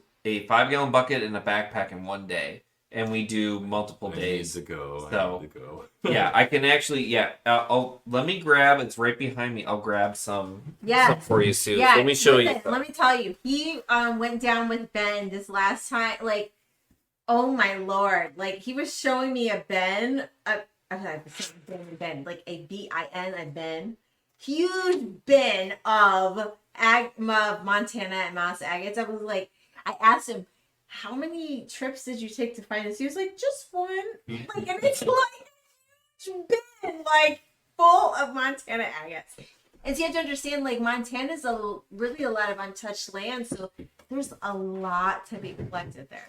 Yeah, and the Montana agates are a lot younger than Lake Superior Agates, so you're talking like 250 million years ago. They don't correlate with the Yellowstone eruption, but they're found in that area. So you'll find it's the Absaroka volcanics that they're found in, because they have found Montana agates in gravel deposits. They call it the Flaxville gravel that is older than the Yellowstone eruptions. So we know it's not from the Yellowstone eruption. So are most of them wood replacement or wood type fossils? Because I heard that So- from somebody. Yeah, I heard that too, about the big limb It- pack. It's Yeah. so someone I actually just had this discussion with someone who said, I heard that 90% of Montana agates are from, say, limb casts or, holes that were left from trees. And personally, I don't believe it. It just, if you think about a lava flow, you would need a ton of trees that it would have to, number one, be able to go over, but then also not burn up and completely collapse the hole. And just knowing how much we find of other agates, I don't see those, limb casts, especially, Lake Superior agates, so many other ones. We don't see that. The general shape of some of the Montana agates, I've got one actually on the top of my case back here that looks almost like a pancake that's really flat and round. That is 100% not a limb cast. So I think there are definite limb casts in Montana agates, maybe more so than other agates. The 90% or whatever it is, I don't think that's true. At most, maybe 20%. Just from a geologist perspective, and knowing how vesicular some of the lava can be, I just don't see that most of it would be from tree limbs. Also, if you think about it, if a lava goes over an entire forest, trees aren't going to keep growing and making new holes, but the lava will keep coming up and making new holes because you got more vesicles and lava tubes and different things. So Yeah. So they farm in lava, though, most of them, you think? yeah, so lava, and like I said, you can find. I do have limb casts that you can definitely tell this was a tree limb, a branch, or whatever. And what happens is when the lava encases that, it basically burns off the wood and leaves a hole. Right. But that leaves a mold that, when it fills in with agate, looks like a tree limb. Right. So I do know there are tree limbs in limb casts in Montana agates. I do not think 90% or 100% or whatever people are saying. I think that is an outrageous number that I just really don't think is true. But going back to the moss agates, so this was one that I actually found with Eddie. This is over a pound, and it's got some really cool banding. I call this the flame because it's got this white, really cool banding on it. But speaking of that, I was just going to say, this is important. So we're talking about Montana agates, okay? And Lake Superior agates. And there's a very distinct difference between Montana agates and Lake Superior agates. And the most obvious one is banding. And that's a thing that we talk about in agates, about like an agate has to have banding. And so then we talk about like, okay, is it visual or microscopic? And so you can kind of dive into that then. Yeah, and there's, this one isn't going to be able to be seen too well, but this is a Montana agate I found. This is from a private ranch in Montana that our Mineral Club is the only club that is able to go. So if you want to go become a Minnesota Mineral Club member, let me just make myself bigger here so you guys can all see. So this is an agate that I found. I did not find it from this side, but you can see some of the darker areas. This is the moss part of it. But on this side, it is a sun-bleached agate, and it's got bands that only show up in the sun bleaching or the UV bleaching. Right. And it's something that I think a lot of people think that Montana agates aren't true agates because they don't have banding. But I believe a lot of it is clear on clear bands. And you can cut some of these Montana agates and get the iris effect. I don't have any on hand with me, but if you look for Montana agate iris, people will cut what looks like a clear Montana agate. And when they hold it up to the light, you can see rainbow color bands that appear, and that's because it's the sort of the way that they form.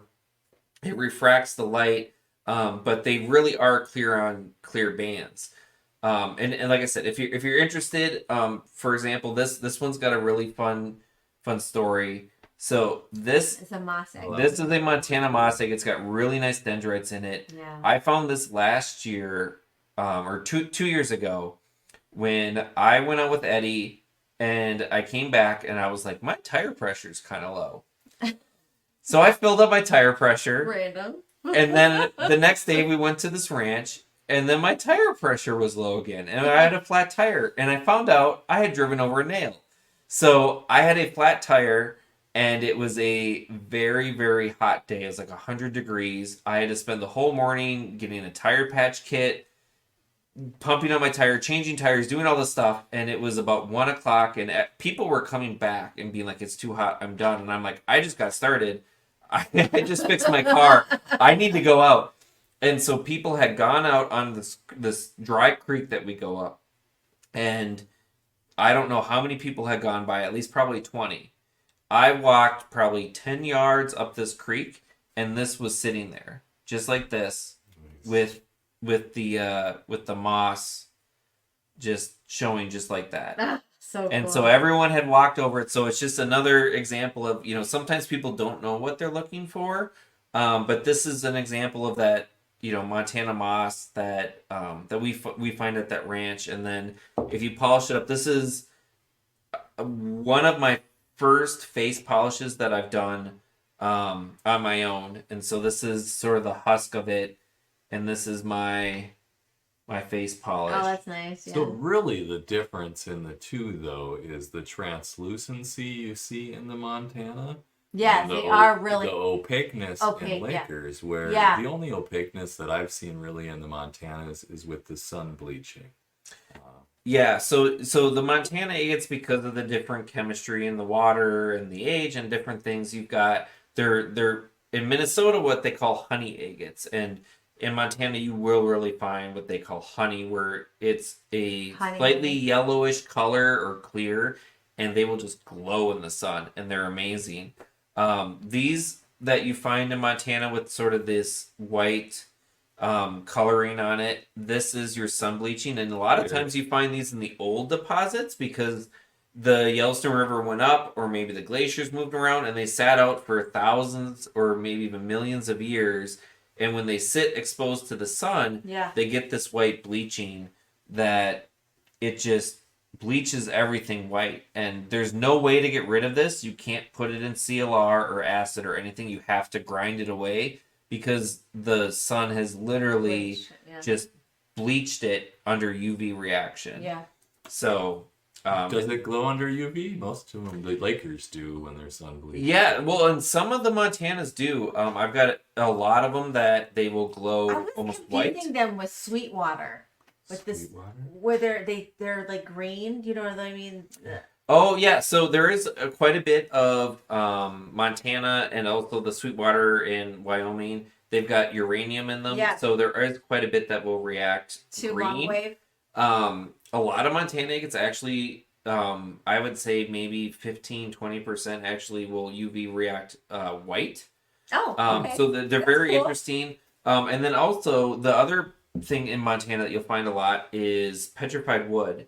The petrified wood on the Yellowstone is really nice because it's silicified, so you can tumble it and it looks just great and polished.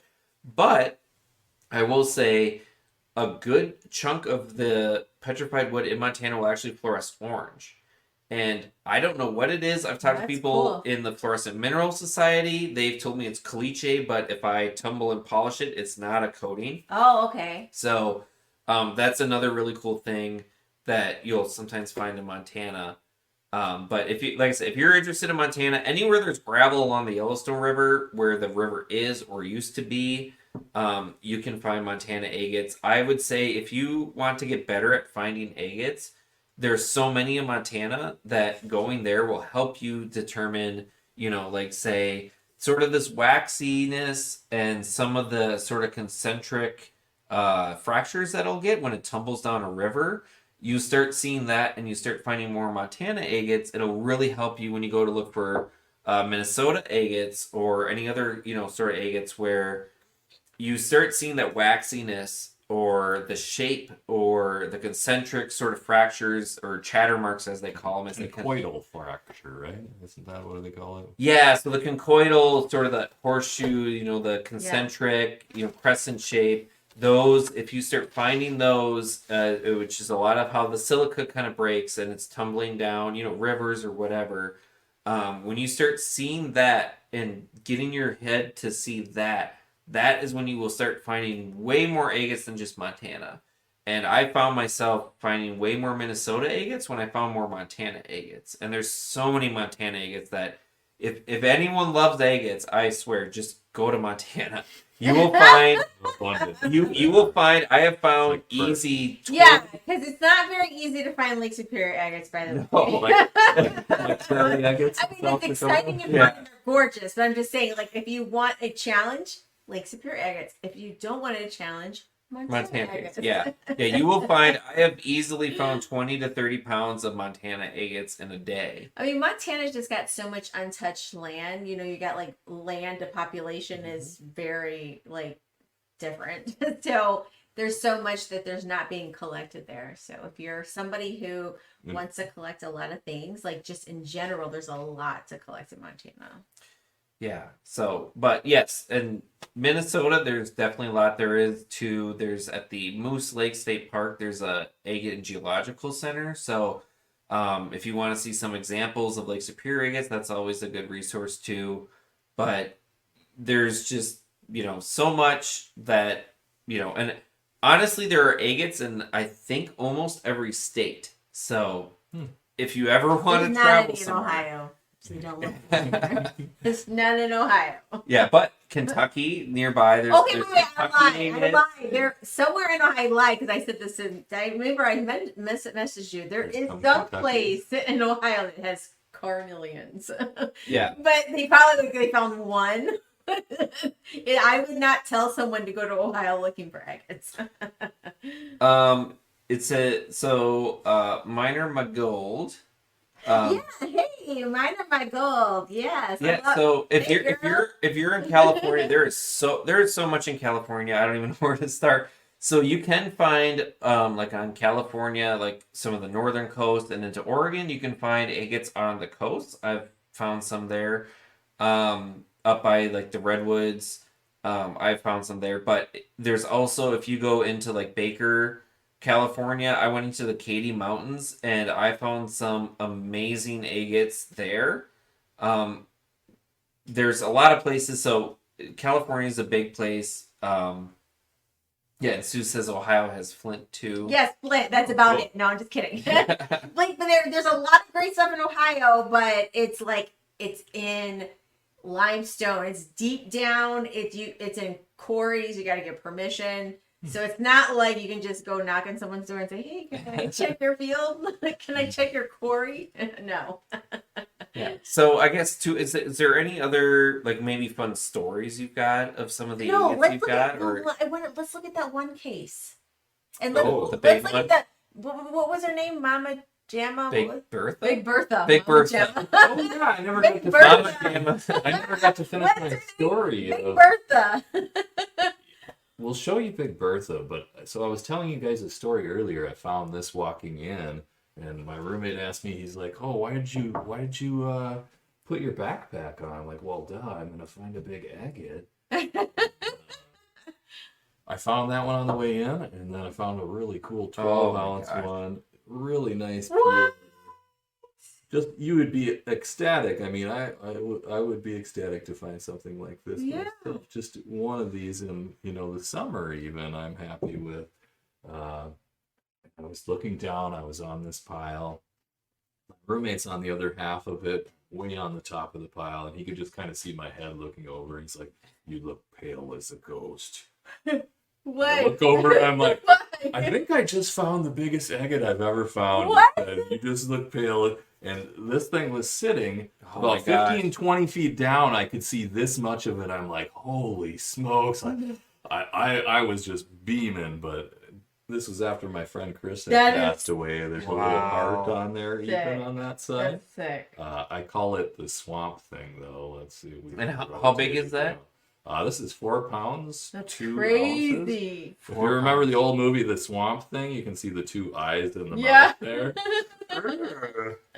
So anyways, I found that, and then I found another 12-ounce agate after that, a hurricane one. So one of my best days picking in a matter of like 2 hours. So over 20 years, that pile of rocks, definitely one of the better days. But here is what Amber was talking about. These are So my aunt, the backstory on this, I'm sitting at Christmas and my cousin hands me this agate and I'm like, oh, the first thing I said is, oh, I could clean that up real nice for you. But my aunt found this when she was like 15 years old. A road or a pitch. You can't that's remember that. crazy. That's Big Meet Bertha. Big Bertha. 3 That's pounds, huge. 12 ounces. That's The banding, the insane. contrast banding is You just couldn't have given me a better agate because peelers are some of my favorite. And they call them peelers because the layers are almost peeled away like an onion on them. So it That's actually has a little bit crazy. of sagenitic sprays over here. Love that. Oh my Saginate god. sprays. What a find. Yeah, just crazy. And it's kind of cool. The one end, it shows a little window into there. But definitely, my aunt saved me some money. I was like, she wanted me to cut this up and make a piece of jewelry for her and my cousin's wife. I'm like, oh no, I've got much nicer agates for jewelry. We're not cutting Big don't Bertha. cut that. Don't cut that. No. I went down the farm driveway after the Christmas and I literally was like, oh, For about 2 weeks, I think I was in shock to have that agate. Yeah, I always joke when people are like trying to sell us agates. I'm like, yeah, it'd be great tumble. Just break it in a bunch of little Right. pieces. A lot more agates if we break it up. Yeah. Oh But man. another really epic time out picking. So I'm going to just show another quick 2 here. This one's over 2 pounds. Just crazy blue tubes. This is a moss agate, so we were talking about moss. Yeah. Or sometimes, well, I wouldn't say this is fragmented. It's more just tubey moss. Yeah. Beautiful blue. I was on a pile in a pit, and this was really dirty when I found it, but not more than 10 steps over. This is probably one of the best quality agates I found in 30 years. Just crazy. Oh, look at those bands. And some blue quartz in it even. So special. Look at that. There's Wow. a huge vug or void into Yeah. it too. But just, a matter of a half hour I found, That's crazy.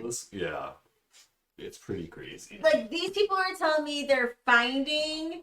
So here's one more here. This one I was out with the rock and art shop, my buddy Mark. We were in the pit and walking around this big pile of rock. This thing was so dirty. I spotted this peeler. I saw this little nook in here all dirty. Oh. I'm like, no way. Just a water wash. I don't think it's quite 2 pounds, but just crazy water wash. Orange peel on there. That's nice. I'm like, I gotta go show Mark. Run around the inside of the pile, I'm like, oh, check it out. And I literally went up about 10 or 15 feet on the pile. No way. Blue and pink moss with smoky in it. I don't know if you can get it where you can see that pink in there. Oh, look Pink at that. and blue Yeah, is look at just that. very rare for Yeah. the Lakers. And it's got some more of the moss actually in other pockets. Let's see if I can see. Yeah. You get little shotgun patterns with the moss mixed in. So speaking of which, as you're showing that one, so what kind of characteristics would somebody be looking at when they're okay? I got permission in this field, and I'm driving 10 hours to come here because they use OnX map, and they found this landowner that's in a great area for agates, and they got permission, and now they're here. How do they know what an agate looks like lying in the soil on a field? What are they looking for? What are the characteristics? Right. Well, the telltale red of Lake Superior Agates, like the flower carving here, it's really this particular type of red. And you were saying how all the jaspers and all that were Because catching there's your a eye. lot of imposters. There are a lot of jaspers that are very close in color. Yeah. But they don't have translucency. A lot of them really don't. They're opaque.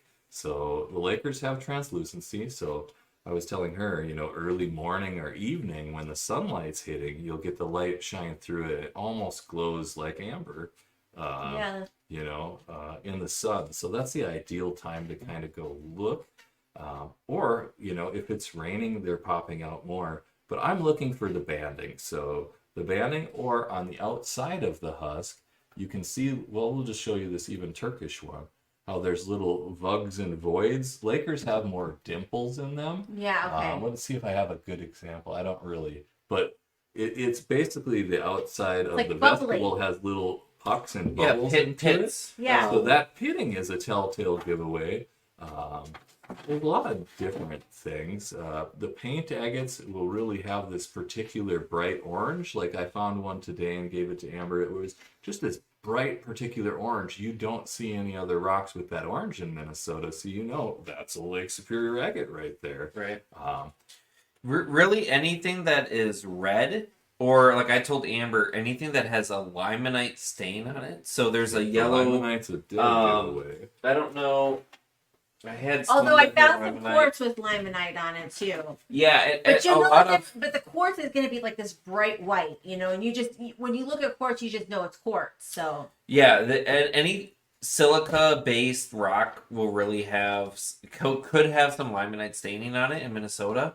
But if I see limonite staining or it's red, that's it an will indicator. it will always give me a second look. It might not be an agate, but I will always give it a second look because I've had so many times that even today when I found this pounder, It's almost all black, but Yeah, that's it's got that's it's a got tricky one. it's He got a little showed bit me. of I'm red. like, I don't know. Yeah. I'm sorry. This is the part that kind of pissed me off because I rocks like that all day, okay? And they were not agates.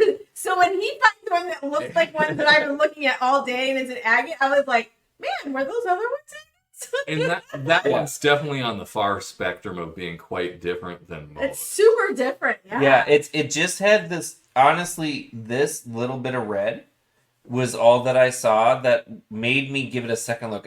My initial thought was it's too black. You'll see some things that look almost like seam agates that will be sort of a black, almost chalcedony. And I usually know what they look like, and I was almost like, that almost looks like it.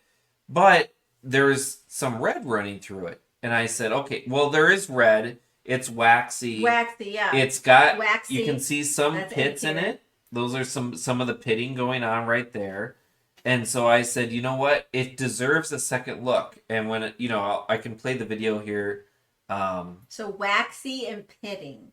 Yeah, so I'll Bands. so Quartz is a dead giveaway. Sometimes you'll see a spot of quartz and you're like, oh, could that be an agate? You flip it over and there's actually agate and it's not just totally quartz. yeah, so again, this is how I found it. Yeah. It was face down like that, and then when I pulled it over, the whole face that has all the bands were just covered in dirt. So the one thing that you really want to make sure that when you're looking for agates, that you start to learn is when you go on a beach or a gravel road, you might find the chips that look like glass and they're translucent and they're great. But when you start trying to find the husk and what a nodule will look like, though, that's when you start to find more and more and more agates. So like with this one, like I said, I couldn't even see the bands in it until I started wiping it with my hands, and then I was like, oh my god, oh my god, oh my god. So that's really it. I did find let me see Hey, if I can Brian, find hey, it. Tony.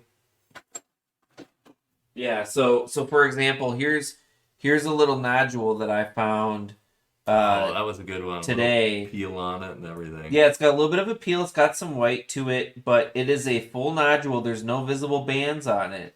But when you start to see that pittedness, Yeah. and it's a reddish color, it's got a waxy It kind of luster. reminds me a little bit of like a big fat hamburger patty that's like A little bit. Yeah. Yeah. I can see that. like Golf ball divot. yeah, with the redness Yeah. and the pitting and the like Yeah, a raw so- hamburger patty, a raw one. Yeah, so if you're and you what I kind of tell people it's a lot of this is like fishing. You could go out, there could be fish there, you might not catch fish. You go out there, there's agates there, and like we've said, the pounder that I found, if I was 1 foot probably over in one direction, I probably would have missed it. So you just have to be lucky.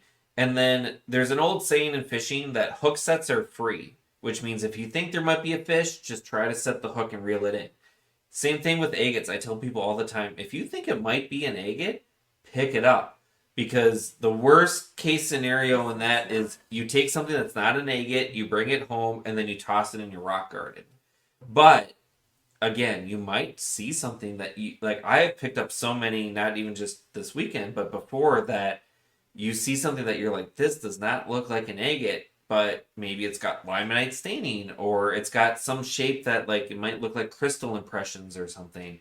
And you take it home and you clean it up, and then you look at it and you're like, oh, actually right here there's bands on it, and this is something else, and whatever. So if you're going out to look for agates, it's pitted texture, a red color. Sometimes they can be white or black or even blue. Limonite staining is a dead giveaway, and sometimes the shape. Just remember, these fill gas bubbles in lava, so if they're more of a bubbly shape, and they're not broken in any way that you can see a window and bands inside, these full nodules, and these are so much fun to cut because you never know what's going to be inside. And something I noticed as a first timer, and maybe I'm wrong, but I don't think you're gonna find agates that are like jagged, sharp edges. Like they tend to be rather rounded, Like from what I've seen, but you can find some decorative. Sometimes they're broken. But like they can be Yeah, like they can be it's- sharp.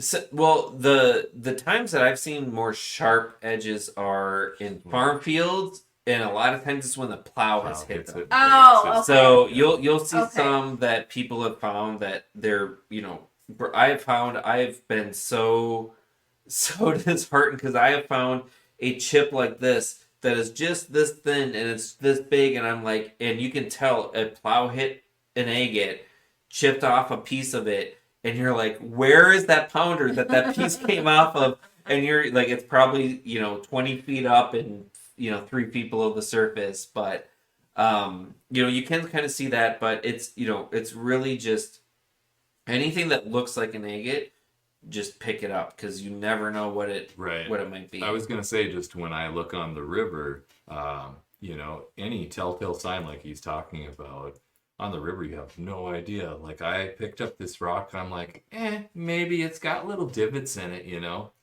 A pound agate, no quartz, just beautiful. It was my nicest agate of that year, but I picked it up and I wiped some of the algae off, and I'm like, no way, that's an agate. I didn't think it was at all. There's been so many of those. But yeah, looking for any telltale thing and investigating, because if you just ignore them all, unless they have bands, you're going to miss so many of them. Yeah, and if you do want to come out to Minnesota, like it's really, you know, anywhere that you can find gravel, I'd recommend, you know, either going to like the Moose Lake Public Pits or Cloquet. Give yourself some time. That there's so many farmers that if you literally walk up to their door or you see them outside and just go up and say, hey, thank you very much for all this. Is there anything, you know, maybe other stories or things you want to show before we kind of close this out? Yeah, I don't know if you guys want to see a few more things. We could Is there show any you other something. questions? I really feel good about this episode because we dove into a lot. I want to do this more, like, because I try to kind of think about the mind of the person who's watching this and they think this is a really cool show and they're like, okay, I don't know what that word is and I don't know what this kind of map is, and just like I want to do this but I don't know how to like start. So like I really like how we like really dove into that. Yeah, I like that. Yeah. And that approach for other Yeah, shows, so I can find out yeah. where to go, other places in the country to look. Yeah, like I like how we're able to really explain a Lake Superior agate and everything. So if you have any questions on Lake Superior agates, let us know. My Or friends, even, my friends were or joking Wayne, about I me mean, our being guests eagle here. eye. My friends were joking about me being eagle eye because I go clean up all the stuff they missed. Wait a minute, I was like, that was not a joke because today he was like picking up the tiny little ones. He's like, oh, that's an agate, that's an agate, that's an agate. I was like, how can you tell? I don't bend over for too many that aren't. Yeah, and you know, and two, there's your lapidary and carving and stuff. Oh, it's amazing. amazing. Too. Oh Yeah. my god. I'm so glad you Amazing. could share some more Yeah, and if information. you guys want to see how to do the carving, you can watch me live on Oh, TikTok. it's so interesting. I love his lives. Willie Rickard Rock Farm says to show him a mushroom. Yes, You show have- him like the mushrooms. sure. The mushrooms are my or favorite. you know, carving or I've some got of the other ones several here. ones here. So They're my here are favorite. some that I actually did with beach stones from Lake Superior. Just like the little happy mushrooms I used to draw as a kid. But just pieced them together with some 330 epoxy. Really works great for messing with stone. Here was another one. They call them Omars. Oh, Omar. Yeah, you have a lot in your front yard. I was telling him, I was like, Oh. look at those Omars. Yeah. So we did another one with Those are, we have so many on Lake Michigan. Omar friends. I just quick. Hi Chase. I see your comment there. Chase Pipes. What's up, Chase? By the way, we had discussion about artifacts today, so Chase, you might be seeing Yes. some pictures I of different artifacts. Yes, we were talking about you today. We're gonna Wayne's gonna send you some pictures of some artifacts. I'm Yeah, like, we I think we know found some there's artifacts. somebody Okay, sure. who can definitely, if he doesn't know, he can direct you in the right spots. Yeah, but to answer your question, Lake Superior Agates are over 1 billion years old. I believe the 1.2, I think. we have 1.2 or 1.1 million years, billion years old. So they are extremely old. That's the basalt that and rhyolite that they form in, and they found that in others. So they are, yes, very, very old. Oldest in this area, like Second oldest in the world that I've heard. Australia? Yeah, Australia's yeah, so- oldest, and then ours is the second oldest. Yeah. I think. and then it was the mid-continental drift. Yeah, rift, Or yeah, rift. yep, Rift, yep. So the yeah. mid-continent rift was the continent was literally rifting apart, which is why you see a lot of the Great Lakes here and also in Africa, because the continent was literally splitting apart. So you got a basin that fills in with water, and that's why Lake Superior is so deep, 300 plus feet deep, Yeah. because the Earth was literally splitting apart. And if there's anyone out there that wants to be inspired to learn geology and figure out solutions to the problems that we don't know, people don't know why it was splitting apart. It was failed. It was a failed rift. Yes, and then just stopped. Yeah, No one knows why. It's a failed. We yeah. don't know. It was a failed rift. Yeah. Yeah. So back to your mushroom carvings. Oh, Yeah. here's some mushroom carvings for sure. Yeah, here's the one I showed Oh, earlier. look at those! They're so darn cute. And that's I love the them. deer antler. Yeah, white-tailed deer antler. And then Lake Superior Agate. That one's just covered in bands underneath. And then I use earth magnets on a lot of them, so they can stick on the stump and you can pull them right off and take a look at them. Yeah, show them your little stumpy thingy. It's so Yeah, cute. so here's It's like one. wood with moss. This is actually a Minnesota moose antler tip. My friend Zach Hartman goes looking for moose Like antler. that is so. Like, how do you not love mushrooms and then agate mushrooms? And then I did there's a little Uperlite one here. Oh, And that's then cool. The snail on here, he's got the magnet as well. Zippy number 2. That's so But cute. he actually has a Madagascar agatized shell for his shell. And did you carve that? I did. That's just wild, dude. That's so wild. I need to do a butterfly is what I decided. Ben gave me a little body and I need to Yeah, find the right cut agate. It would be Yeah. really cool to do one similar. with eyes on the ends. Like, I don't know. I'm just imagining on the wings. For sure. I don't know. Here's a really rare agate. Sometimes you just see things in agates, and this one was from my uncle's collection. I just want to show you guys super quick. It's the clown with the little white hat. What? Whoa. Wait a minute. You found it? My uncle, I got this from my Uncle Kenny, and it came from my great uncle Fritz's collection. So my uncle's uncle? Right, yeah, he used to do lapidary work, my Uncle Fritz, and all my other aunts got his estate sale stuff. It all ended up with me. That's cool. That's cool. But I was digging through, I'm like, no way, that looks like a clown with a little white hat, literally. That's crazy. I Wow. was trying to think if there was another face one here. Anyways, yeah, kind of fun. One more random thing to show you. This is probably one of my best finds ever, too. Just crazy banded agate. We can Look at zoom the it in there. bands. This one actually has a Oh. parallax or shadow effect. But I saw this, it was early spring, and I was on this pile of rock. I'm like, oh, I gotta go wash that off. Oh And my I hurried over to the first little piece of snow God. on top of this pile. I'm bending over, wiping it off. I'm like, no way. I look down right where I was wiping it off. There's another agate this size, and it's just a beautiful paint with some purples and pinks. I'm like, Yeah, like and all right. so some of these agates can have amethyst. They can have geodes, Smoky quartz. druzy. Yeah. Like they're like sick. quite a variety. We get almost all of the Yeah. formation types. There's not too many we don't get in Minnesota. Well, limb casts.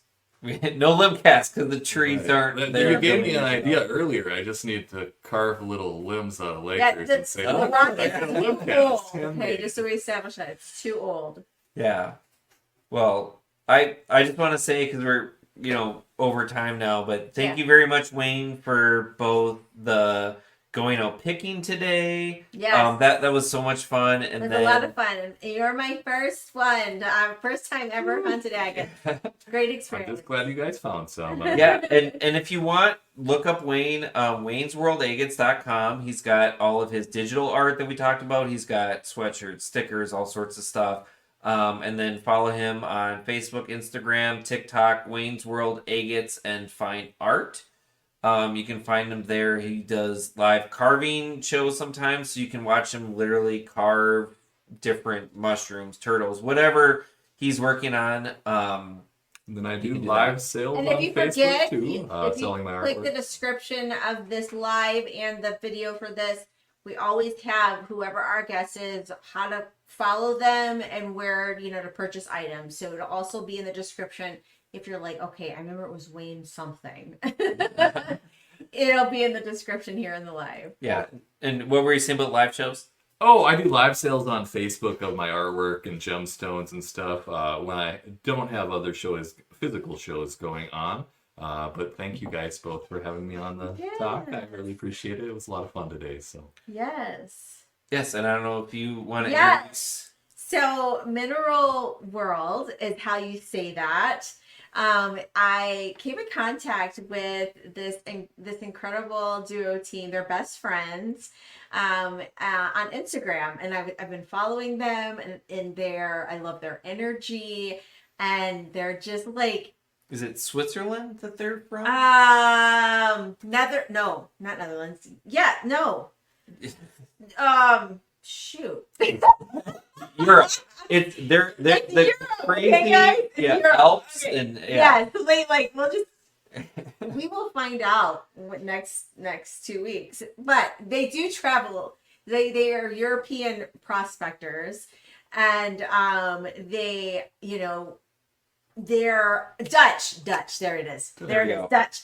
So they're the largest Dutch-speaking rockhound prospectors in Europe, and they started like an online group and just building an audience on collecting crystals.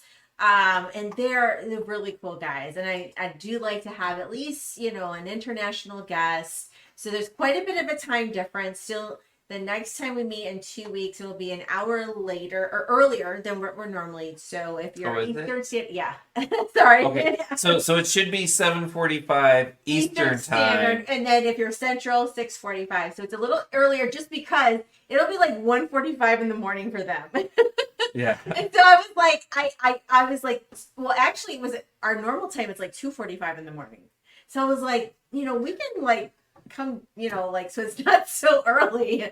So like they're staying up all night for us. Really excited to learn about their journey and just learn about the crystals that they find over in Europe. They go all over, and incredible rock hounds. So I'm excited to have them on next 2 weeks. Yeah. So thank you again, Wayne, and Amber, Wayne, for making the trek out to Minnesota. Yeah, I love that. Like we could all come together. I wish we could do this for all of our guests. It's a lot of fun. This is a fun show. Yeah, and thank you all for listening. We should have this up on Spotify, Apple Podcasts, all of that soon too, probably on Sunday. And then make sure to tune in May 15th for our season finale of season 3 of Rockhound Talk Live. Yep. Peace out, everyone. See you in 2 weeks. Bye, everyone.